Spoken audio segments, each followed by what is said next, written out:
Unacademy. Let's crack it. So today we have with us Navdeep Agarwal from Punjab, All India rank 150 and Navdeep बहुत मेहनत करने वाले हैं and Navdeep बहुत ही ज्यादा इंटेलिजेंट हैं।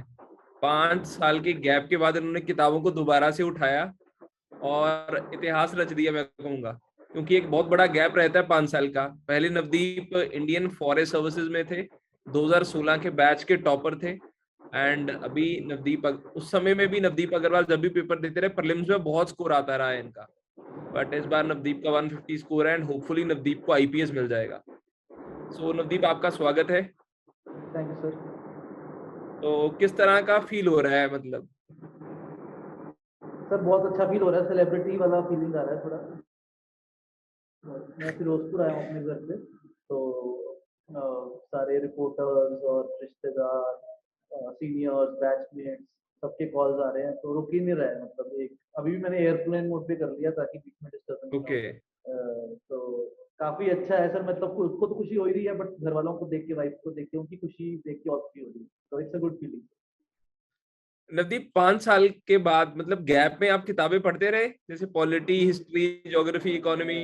नहीं सर, मैंने नहीं देना था एग्जाम। मतलब I was quite happy with my service. In fact बहुत अच्छा सर्विस है मैंने सारे सर्विस। हुआ ये कि मैं अभी डेप्यूटेशन पोस्ट है कि Punjab state forest corporation, okay, उसमें एज कंपेयर टू डीएफओ थोड़ा सा फ्री टाइम लगा मुझे, ठीक है। तो वाइफ भी प्रिपेयर कर रही थी, उसका एक अटेम्प्ट देने का मन था, तो हमने सोचा कि चलो ये करा। चलिए, वेरी नाइस। तो मतलब बीच में कोई पॉलिटी, हिस्ट्री तो किताबें फिर नहीं खरीदी नवदीप के? पुरानी किताबें पढ़ी हुई थी आपके पास? सर कुछ पड़ी हुई थी। बाकी मेरा ब्रदर इन लॉ है, वो तैयारी कर रहा था 1 डेढ़ साल से, तो उसी की ओके, किताबें हमने देख ली। वैसा नहीं था, मैंने खुद खरीदा वैसा कुछ नहीं, सारा नेट पे ही कराया। नेट पे कराया। चलिए नवदीप, मेंस के बारे में बात करते हैं, क्योंकि एक मेंस बहुत बड़ा हडल रहता है। स्टूडेंट्स आंसर्स किस तरह से लिखें, प्रेजेंटेशन किस तरह से करें, मतलब कब स्टूडेंट्स को आंसर्स लिखने स्टार्ट करने चाहिए जब वो प्रिपरेशन करते हैं, और आपने टोटल कितने आंसर्स लिखे? सर मैं आपका जो आंसर है, अगर मैं 1 साल के उसमें करूँ, तो मेरे पास जिस हिसाब से टाइम था, मैं उतनी ज़्यादा तैयारी नहीं कर पाया, मतलब उतना ज़्यादा एफर्ट नहीं मार पाया। बट बिकॉज मेरे पास चाहे 5 साल का गैप था, I had good amount of knowledge, तो मेरे दिमाग में चीज़ें सेट थी। तो अगर मैं उस सेंस में बोलूँ तो मतलब 2 ढाई साल लग गए, अगर हम उस वक्त गिने 2 साल उस चीज़ का टाइम और अभी का 1 साल। तो उस सेंस में अगर मैं किसी फ्रेश एस्पिरेंट को वो सारी चीजें बताऊं जो मैंने 1 साल में करी है, तो वो उसके लिए नहीं। मतलब because I have had the experience, तो वो ठीक है, बट अदरवाइज मैं कम ही टाइम में, because of all the time constraints and family responsibilities, मैं ज्यादा आंसर्स भी नहीं लिख पाया। और बस टेस्ट सीरीज मैंने अच्छे से लिखे आंसर्स, कुछ 9-10 टेस्ट दिए थे जीएस के और सोशियोलॉजी के 7 टेस्ट दिए थे। वो मैंने रिटन प्रैक्टिस किया और मैं कर नहीं पाया, बट दैट डजंट मीन कि सब लोग ये करें, बिकॉज मेरे पास ऑलरेडी वो थोड़ा एक्सपीरियंस था पहले, हम्म, इस तरह। बट रिटन प्रैक्टिस इंपॉर्टेंट रहता है, स्पेशली आफ्टर प्रीलिम्स। प्रीलिम्स से पहले अगर आपके पास टाइम है, जैसे 1 डेढ़ साल से आप तैयारी कर रहे हैं, तो बीच में आप थोड़ा बहुत कर सकते हैं, बट बहुत ज्यादा महत्वपूर्ण पहले नहीं है, लेकिन प्रीलिम्स के बाद बहुत ज्यादा हम्म, मेरा ये हम्म। मानना नवदीप, जैसे जीएस में पेपर 1 में 20 क्वेश्चंस, 2 में 20, तीसरे में 20 क्वेश्चंस, तो कितने कितने क्वेश्चंस आपने अटेम्प्ट किए, और कितने क्वेश्चंस आपको ये लगता था कि हाँ ये मुझे अच्छी तरह से आते हैं, और कुछ ऐसे क्वेश्चन जो मुझे नहीं आते थे, मतलब आइडिया? सर मुझे लगता है जनरली हर साल ही ऐसे रहता है। जैसे GS3 का अगर बात करूँ, मेरे उसमें कम स्कोर भी आया और मुझे वो काफी टफ भी लगा पेपर। थोड़ा कॉन्सेप्चुअल, थोड़ा सा थियोरेटिकल आ गया था वो। जैसे वो जीडीपी का क्वेश्चन हो गया, वो WHO की गाइडलाइंस कुछ हो गए, मैंने कुछ भी पढ़ा नहीं हुआ था, मेरे को 4 क्वेश्चन नहीं आते थे, पूरे ही नहीं आते। एक 15 नंबर का नहीं आता था, वो नोबेल प्राइज वाला एक क्वेश्चन था, साइंस वाला, वो नहीं आता था। WHO वाला कुछ एक था, एक एयर एम्बिएंट वाला कुछ था, लास्ट को मतलब फ्री इंग्रेडिएंट्स वाला, ये सब मैंने पढ़ा नहीं हुआ था, बिल्कुल ब्रीफ सा आइडिया था। तो उसमें मुझे लगता नहीं है कि 1 नंबर से ज्यादा मिला हो, 1 नंबर 2 नंबर। मतलब तो GS3 में 4 क्वेश्चन में नहीं मतलब 2 क्वेश्चन आपको है। आते नहीं GS थे नवदीप, वो आपने लिखे नहीं, के लिखे लिख हैं कुछ दिए, ना कुछ? लिख दिए, बट मतलब मुझे पता था कि 2 नंबर से ज्यादा आने नहीं, तो मेरे को 5 मिनट से ज्यादा नहीं लगाना है। 5 मिनट भी ज्यादा बोल रहा हूँ, 2-3 मिनट ही लगाना है, बस कि लिख दिया just for the sake of, शायद 1 1.5 नंबर। बट वो जैसे कई ये इस टाइप के क्वेश्चन थे, बिल्कुल बिल्कुल ही नहीं आते थे। बट जैसे GS2 में ऐसा नहीं था, GS2 में ऑलमोस्ट मैंने सारे अटेम्प्ट करे और कोई भी क्वेश्चन ऐसा नहीं था कि मुझे बिल्कुल ही ना आता हो। तो मेरा अटेम्प्ट हमेशा से यही रहा है। मेरे इवन 2016 में भी 424 नंबर थे जीएस के चारों को मिला के, तो मैंने सारा पेपर अटेम्प्ट किया था। जो बिल्कुल ही नहीं आता वो टच नहीं किया था, जैसे कि वो GS2 में उस टाइम पे मैकब्राइड कमीशन आ गया, नेशनल चाइल्ड पॉलिसी, वो सब मैंने टच नहीं किया। बट अगर थोड़ा सा भी आइडिया तो टच करना चाहिए और आपको 1-2 नंबर मिल जाते हैं, 3 नंबर मिल सकते हैं, चाहे आपको थोड़ा सा भी आता है। अटेम्प्ट तो पूरा करना चाहिए, बट ये है कि आपको 10-10 मिनट नहीं लगाने, उससे 2-3 मिनट लगाने। नवदीप, करंट अफेयर्स काफी रहता है, मींस में पूछते हैं काफी चीजें करंट अफेयर से, मतलब वो डेफिनेटली कैसे तैयार करा आपने? Through sir. न्यूज़पेपर्स और थ्रू मैगजीन्स? सर 2 और 3 सारा करंट अफेयर्स रहता है मोस्टली। जैसे इस बार 1-2 क्वेश्चन थे, बट वो मोर और लेस आपकी प्रीलिम्स की नॉलेज से हो जाता है। बट सर करंट अफेयर्स जैसे कि इम्पोर्टेंट रहता है, मैं बिकॉज मेरे को टाइम ज़्यादा नहीं मिला तो मैंने कॉम्पाइलेशन पे ज़्यादा फोकस किया और टेस्ट सीरीज जो विजन की थी, मैंने हमेशा से विजन की 1-2 और IS बाबा की करी थी। इन सब के बस टेस्ट में जो मैंने देखा वही सब मेजरली करा। और वो जो एक फ्रेश एस्पिरेंट करता वो मैंने चीजें इस बार नहीं कर पाया, बट जनरली भी मैंने बहुत ज्यादा न्यूज़पेपर से नोट्स नहीं, न्यूज़पेपर वो जस्ट फॉर अंडरस्टैंडिंग, ठीक है, कि क्या क्या टॉपिक्स हैं, बट मैं कंपाइलेशन पे ही ज्यादातर विश्वास करता हूँ, प्रीलिम्स के लिए भी मेंस के लिए, और वो काम करता है। और एक और बात सर, GS2 और 3 पे बहुत ज्यादा मेहनत नहीं करनी चाहिए, बिकॉज उतना बेनिफिट नहीं रहता है। 4 पे करनी चाहिए, ऑप्शनल पे करनी चाहिए, 1 पे भी आप कर लेते हो बिकॉज ऑफ प्रीलिम्स काफी आपको रहता है। 2-3 पे इतना कॉस्ट बेनिफिट मुझे लगता नहीं है सर कि है। मैंने जैसे GS2 पे कुछ भी ज्यादा टाइम नहीं लगा पाया बिकॉज मेरे को मेंस में तो मैं 1 महीना बीमार रहा, पहले वो चिकनगुनिया हो गया, फिर डेंगू हो गया, तो मेरे को टाइम ही नहीं मिला। 5-6 दिन लगाए मैंने GS2 पे, और पहले मेंस से प्री से पहले पढ़ा था थोड़ा बहुत, और पुराना नॉलेज जैसे थोड़ा बहुत याद था, तो भी 105 नंबर आ गए। तो ऑलमोस्ट, और GS3 में 90 कुछ आए हैं, तो वो सबके ही ऑलमोस्ट आस-पास ही रहते हैं, मतलब बहुत ज़्यादा फ़र्क आ नहीं पाता आपके स्कोर में अगर आपको रैंक लाना है। तो GS2-3 में हम बहुत ज़्यादा मेहनत कर जाते हैं, उसका मुझे लगता नहीं पर्सनली बहुत ज़्यादा फ़ायदा होता है। 1, 4 और ऑप्शनल में आप बहुत अच्छा स्कोर ऐसे में भी कर सकते हैं, बट चलिए, 2-3 पे बहुत ज़्यादा मेहनत मुझे लगता नहीं करनी मैं समझ गया आपकी बात। चाहिए। हाँ जी। नवदीप, मुझे ऐसे के बारे में बताइए, मतलब स्टूडेंट्स ऐसे को लेके बहुत, क्योंकि आजकल बहुत फिलोसफिकल टाइप ऐसे आने शुरू हो गए हैं, हाँ जी। उनको इंटरप्रेट करना ही स्टूडेंट्स के लिए काफी मुश्किल हो गया, क्योंकि आज से 10 साल पहले जो ऐसे पूछे जाते थे या 6 साल पहले ऐसे पूछे जाते थे, उनमें बहुत बड़ा एक गैप है। मतलब बिल्कुल, अगर यूपीएससी ने अगर देखे तो बिल्कुल चेंज कर दिया ऐसे का स्टाइल। तो इस तरह के ऐसे के स्टाइल को किस तरह से मतलब इंटरप्रेट किया जाए, किस तरह से प्रिपरेशन करें अलग से, कि जीएस के थ्रू ही हो जाएगा? सर एसए में मेरे भी इस बार इतने ज़्यादा नंबर आए नहीं, 112 मेरे। 16 में जब मैंने दिया था मेरे 145 थे, अभी 112 नहीं आई, क्योंकि हुआ ये कि मेरे को ये लगा था एक ऐसे सेक्शन ए में शायद वैसा आएगा कि फिलोसफिकल आना ही आना है, सेक्शन बी में थोड़ा बहुत हो, इस बार सारा ही फिलोसफिकल आ गया। तो मुझे तो 20 मिनट लग गए चूज करने में, और मुझे लगता है वो 20 मिनट क्योंकि मैंने लगाए तो वो बहुत फायदा किया, बिकॉज अगर मैं गलत टॉपिक चूज कर लेता तो शायद इतने नंबर भी ना आ ओके। पाते। थोड़ा टफ था इस बार, काफी एग्जाम टफ था सर। होता जीएस का ही नॉलेज है, मैंने जानबूझ के मुझे फीडबैक मिला कि सोशियोलॉजी बेस्ड टॉपिक ना उठाऊं, क्योंकि मेरे एसएज में जो मैंने टोटल 6 एसएज लिखे थे टेस्ट सीरीज में जब मैं चेक करवा रहा था, तो मेरे को हर किसी ने बोला आपके एसए में सोशियोलॉजी का टिक जा रहा है, ठीक है, जैसे बहुत सारी चीजें सोशो ओरिएंटेड हो रही हैं, विच गोज नेगेटिव, मतलब ऐसा सुनने में रहता है कि आपको बहुत जनरलिस्ट ऐसे लिखना, अपना ऑप्शनल का नॉलेज नहीं झाड़ना। तो मैं जानबूझ के वो हिस्ट्री रिपीट्स इटसेल्फ वाला नहीं किया, जैसे कि मुझे लगा था शायद मैं उस ओरिएंटेड ना कर जाऊं।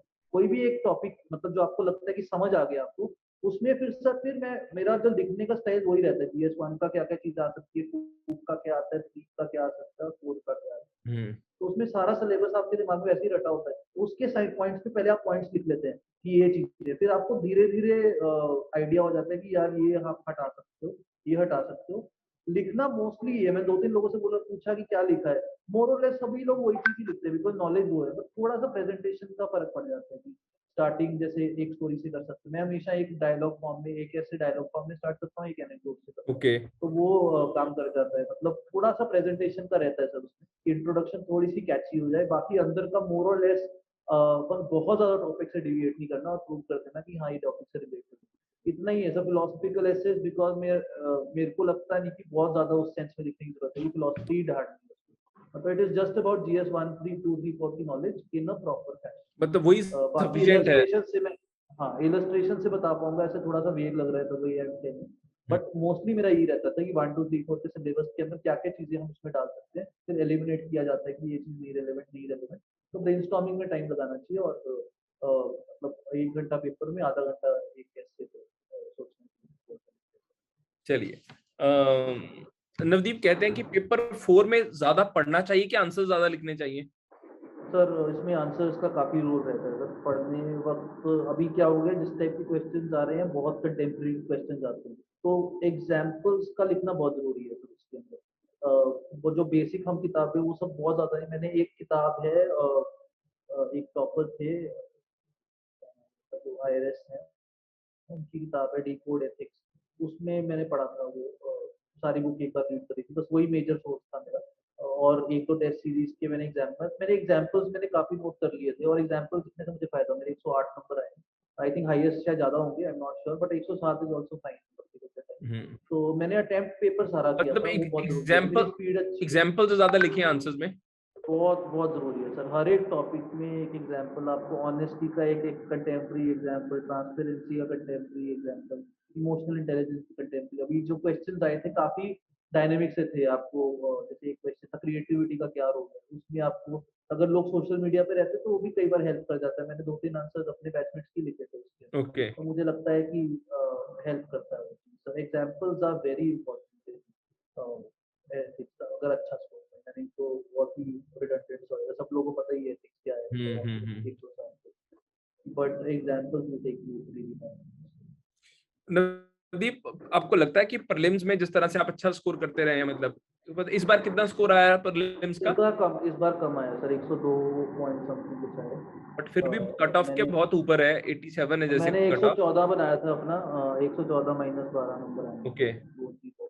थोड़े से आंसर मैंने देखा, मुझे तो अभी भी गलती लग रही है यूपीएससी की एग्जाम से, पता नहीं कैसे। तो काफी अच्छी बात है। यूपीएससी को लेटर भेज देते आपकी तरफ से? हाँ, भेजना चाहिए, सबको ही भेजना चाहिए इनफैक्ट। एक दो आंसर मुझे लगता है कि उनको रीवैलिड करने चाहिए, पर ऐसे ही रहता है सब प्रीलिम्स में, क्योंकि उसी वजह से कट ऑफ भी डाउन था, सभी के गलत हो गए, तो मतलब इतना कोई मत्था मारने की जरूरत है। पर मतलब ऐसा ही है, सब प्रीलिम्स थोड़ा सा टफ तो रहता है काफी अब ज्यादा। मुझे लगता है अब तीनों तीनों स्टेजेस में सबसे टफ ही प्रीलिम्स प्रीलिम्स है। है। हाँ, काफी tough है। बट ये है कि प्रीलिम्स का आई थिंक पहले वाले सेशन में मैंने बात करी थी, मैंने बहुत क्वेश्चन लगाता था, तो मेरे को लगता है 10 11 क्वेश्चन लगाए, मेजरली उसी पे फोकस रहता था मेरा, क्वेश्चन हम्म। ओरिएंटेड तैयारी करना। तो वो हेल्प कर जाता है मेन चलिए, बंदा, तो मोटा मोटा यही है, बाकी पार्ट फ्रॉम। तो नवदीप, फॉरेस्ट सर्विसेज या पुलिस सर्विसेज की ओर जर्नी हाँ अगले सर, थोड़ा 27? एक्साइटेड है सर। थोड़ा सा ये है कि फॉरेस्ट सर्विस बहुत सही सर्विस है, मतलब मुझे ऐसा कुछ इशू नहीं है। थोड़ा हालांकि पंजाब कार्डर मेरा होम कार्डर ही है, बट थोड़ा सा मुझे लगा कि स्कोप थोड़ा लिमिटेड है, तो इसीलिए एक और ट्राई करना किसने बोला था होगा आपको कि तो। सिविल सर्विसेज का पेपर भी दीजिए फॉरेस्ट सर्विसेज में जाने के बाद? सर बोला तो बहुत लोगों ने शुरू से ही था कि आप दोगे नहीं, मैं क्या नहीं, मैं तो खुश हूँ, मतलब मैं थोड़ा सा, मेरा नेचर ही थोड़ा इस टाइप का कि जो है हम्म। बहुत अच्छा है, भगवान ने दिया बहुत अच्छा है। बट अभी थोड़ा सा फ्री था मैं, इसीलिए मैंने दे दिया, और लकीली हो गया तो, उस सेंस में अदरवाइज कोई बहुत दिक्कत नहीं थी। चलिए, वेरी गुड। मतलब स्ट्रेस फ्री रह के प्रिपरेशन करना बहुत अच्छा हाँ, लगा होगा। ये बहुत इंपॉर्टेंट है सर, मुझे लगता है कि यही मैटर किया है कि मेरा टेम्परामेंट सही रहा। हालांकि जैसे मेन मैंने आपको बताया, 1 महीना में बैठ लेता, I was not able to read anything. तो करने को तो पैनिक कर सकते थे, क्या होगा क्या नहीं होगा। मैंने स्ट्रैटेजीज हम्म। बनाई सर कि 2 महीने ये करूंगा, वो 2 महीने, जब 1 महीना खराब हो गया तो वो चली गई स्ट्रैटेजी, फिर 1 महीने बाद बनाई, फिर 20 दिन बाद लगा कि जितना टाइम रह गया उसमें क्या स्ट्रैटेजी बनाना है। तो स्ट्रैटेजी, कूल टेम्परामेंट, इमोशनल जो एक स्ट्रेंथ होना चाहिए, वो आई थिंक मैच्योरिटी मेरे को आ भी गई है 4 5 साल में सर्विस में रह के, तो वो बहुत हेल्प करता है सर, अल्टीमेटली वो हेल्प करता है। और आपको शायद पता लग गया होगा कि पंजाब में से काफी सिलेक्शन कम हुआ है इस बार, एंड सर 4 लोग देखे मैंने जो टॉप 100 में ही है, शायद उसके बाद मेरा ही है, बाकी मुझे पता नहीं सर, एक दो मतलब पंजाब के टर्न मिल रहा है आपको? चांसेस हैं सर, शायद अगर अगर जनरल कैटेगरी की सीट आती है, सरकार ने भेजी होगी अगर, तो फिर मिल हम्म। सकता है। चलिए, वेरी नाइस। तो मेंटली प्रिपेयर्ड है ट्रेनिंग करने के लिए 27 महीने? सर हाँ कर लेंगे सर। फॉरेस्ट में भी थोड़ा सा तो रहता था कि गेम्स रहता था, नहीं रहता था, बट ये ऑब्वियसली बहुत टफ है, थोड़ा लेजीनेस आ गया है 1 2 साल में। पहला साल मेरा पठानकोट में था, वहाँ काफी ट्रैकिंग रहता था मेरे फील्ड जॉब में। ओके ये बठिंडा वठिंडा में पूरी प्लेन एरिया है, तो कार में जाना है, थोड़ा लेजीनेस आ गया, तो थोड़ा लग रहा है कि एकदम से, बट एक्साइटिंग है, एक ब्रेक मिल जाएगा पूरा एक नॉर्थ ईस्ट से, exciting। चलिए, तो नवदीप अभी स्टूडेंट्स प्रीलिम्स, ये लास्ट सवाल है हमारा, ठीक है, मतलब अभी जो स्टूडेंट्स प्रीलिम्स देने जाएंगे उनके लिए आप क्या टिप्स देना चाहेंगे? सर बिकॉज अभी 3 दिन ही रह गए हैं, तो कुछ नया शुरू करने का उतना फायदा नहीं है। फायदा जो नहीं है। आपने किया है और उसको आपने एक ही चीज को रीडिंग दी है ना, मतलब the things that you have done, और जिनकी एक ही रीडिंग दी है उसको 2 रीडिंग दी है, अगर 2 दी है तो 3 दे दीजिए, नया नहीं शुरू करो। बट कई बार ऐसा होता है, I have seen some aspirants जो बहुत पैनिक कर जाते हैं, उनको कुछ ही समझ नहीं आता कि क्या करना है, सारा उनका दिमाग उस टाइप का हो जाता है, बिकॉज ऑफ इमेच्योरिटी कह दो या स्ट्रेस कह दो या एक्सपेक्टेशंस कह दो, बहुत सारी चीजें हो सकते हैं। तो उस केस में जब आपका बिल्कुल ही दिमाग नहीं लग रहा, अंदर कुछ जा ही नहीं रहा है, तो मैं रेकमेंड करूंगा सर, बहुत सारे वीडियोस हैं यूट्यूब पे जो कहते हैं international places of 1 year cover करते हैं, 1 घंटा उस पे लगा दिया, 2x सीट पे लगा दिया, बहुत सारे वीडियोस देख लिया, अगर दिमाग कुछ नहीं चल रहा है, तो बहुत सारे लोगों को इस तरह रहता है। तो ये है कि आपका दिमाग ऐसा ना हो कि बंद ही हो जाए, वो सब नहीं होना चाहिए। और अगर आप थोड़ा खुश होके जाओगे, कम से कम 10 नंबर का फर्क है। 10 नंबर का फर्क है, अगर आप काम है मतलब पेपर को हाँ सही तरीके से, बहुत स्ट्रेस फर्क नहीं पड़ता है, है आपको, तो 10 नंबर ही आपकी बहुत मैटर कर जाते हैं। लॉजिकल तुक्के लगते हैं आपके, बिकॉज बहुत सारे क्वेश्चंस आपके लॉजिकल तुक्के पे रहते हैं, गेस थोड़ा सा आपको एलिमिनेशन करना है, बहुत सारे टेक्निक्स रहते हैं, क्योंकि सारा पेपर किसी को भी नहीं आता होता। और जिस टाइप के पेपर्स आ रहे हैं, मैं कभी रिकमेंड नहीं करूंगा कि कोई 85 से 87 से ऊपर अटेंड करे, क्योंकि नेगेटिव 85 जाएंगे बहुत। वो इतने क्वेश्चन 13-14 डालेंगी जिसको आपको अटेम्प्ट नहीं करना चाहिए, वो तुक्का गलत ही होगा। अगर आपके चारों ऑप्शन में आपको पता है तो, बट उससे कम करेंगे तो बहुत सर, इस बार क्या हुआ, मैंने 87 ही अटेम्प्ट किए थे, बट मेरे बहुत आसान क्वेश्चंस कुछ बिकॉज ऑफ सिली मिस्टेक्स या मेरा रॉन्ग इंटरप्रिटेशन अबाउट 6 क्वेश्चन गलत हो गए, जो मुझे पक्का ओके पता था मेरे सही होंगे। और जो ओके बहुत ज्यादा टफ क्वेश्चंस थे बिकॉज ऑफ एलिमिनेशन एंड जो भी मेरा जितना मेरे को लगा वो मेरे बहुत टफ क्वेश्चंस, कम से कम 8 क्वेश्चंस थे। ओ तो वाह, अगर मैं वो ना करता थिंकिंग कि आसान क्वेश्चन आ गए हैं और वो सब, तो नहीं हो पाता था। तो मुझे लगता है कि वो मैटर करता है कि 85 87 करने ही करने, नहीं तो बहुत मुश्किल है। चलिए नवदीप, अनअकैडमी की तरफ से एंड मेरी तरफ से आपको बहुत बहुत शुभकामनाएं, आपके पेरेंट्स को बहुत शुभकामनाएं, आपकी डॉटर को शुभकामनाएं, शी हैज बीन लकी। तो पिताजी अब बिल्कुल सर। यूनिफॉर्म में चले जाएंगे, तो आपका ट्रेनिंग अच्छा जाए, ठीक है, एंड आपको और भी क्लासेस में हम अनअकैडमी पे लेके आएंगे कोई ताकि बात आपकी नहीं सर, मेरे गाइडेंस को स्टूडेंट्स आई को। Would love to share whatever I have learned in my journey, because चाहे 1 साल की बात है और ऑप्शनल भी नया था, बट ओवरऑल जो मैंने सीखा है, मैं चाहूंगा कि मैं अपनी गलतियां ठीक बता दूं। एक वैसे ही रहता है कि should अब always share। नेक्स्ट अटेम्प्ट तो नहीं दे रहे हैं आईएएस में जाने के लिए? नहीं सर, नहीं नहीं नहीं, ऐसा कुछ नहीं है, मुझे कोई ऐसा बहुत प्यार नहीं है आईएएस से या किसी से। कोई भी सर्विस करना अच्छा करना। चलिए Navdeep, thanks for the interview. Thank चलिए, you, thank you. Have a good day, bye bye, take care. Thank you.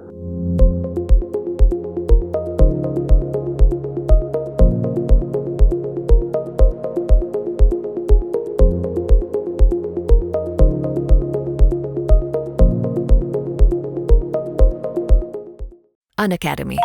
Let's crack it.